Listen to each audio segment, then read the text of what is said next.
They say death is the great silence. They're wrong. Death has a frequency. I found it at 87.9 on the FM dial, broadcasting voices that should have stopped speaking years ago. Now they're asking me for help, and something else is listening. Ethan's room a night. Ethan Walker, 17 years old, hunches over his latest radio modification. Son of a dead radio engineer, heir to a room full of equipment nobody else wanted. Outside, lightning splits the sky.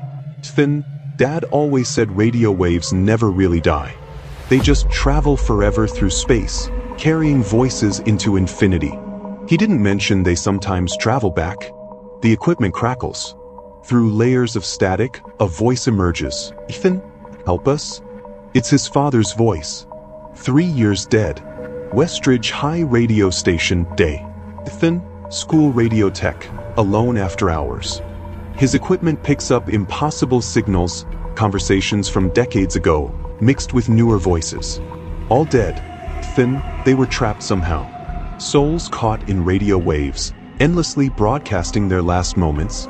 He maps the frequencies, discovering patterns. Each ghost has its own wavelength.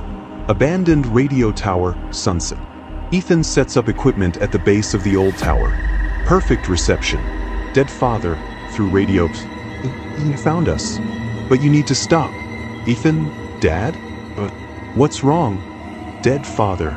Something else is listening. Something that feeds on Dash. Static cuts him off. Maya Chin, 16-year-old, corners Ethan at his locker.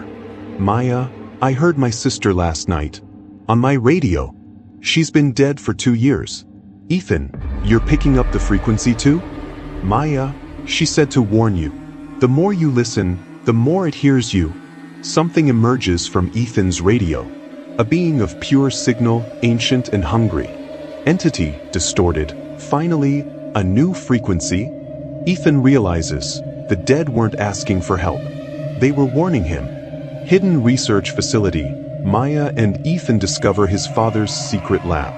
Years of research into what he called the Signal Eater, an entity that devours consciousness through radio waves. Ethan, reading notes, it doesn't just take the dead. It creates new frequencies, new channels for the living. The entity hunts them through the city. Every speaker, every phone, every electronic device becomes its eyes and ears. Maya, it's like the whole city is infected. Ethan, not infected. Tuned in. They piece it together. Throughout history, people vanish near radio towers. Their consciousness absorbed into the signals, feeding the entity. Maya, your dad found a way to fight it, didn't he? Ethan, not fight. They build a trap. A frequency that could lock the entity into a single wavelength. Dead father, through radio. It took me years to find the right frequency. Cost me my life. Ethan, this time we'll finish it. Lightning storm. Perfect conditions. They broadcast the trapping frequency. Entity, foolish. I am the space between signals. The trap springs. But there's a cost. To spring the trap, someone must become the new frequency, a living prison for the entity. Then, Dad sacrificed everything to find the way. I'll sacrifice everything to end it. Maya, Ethan, no. 1 month later, Maya sits in the radio booth, broadcasting to a single frequency. Maya, you still there, Ethan?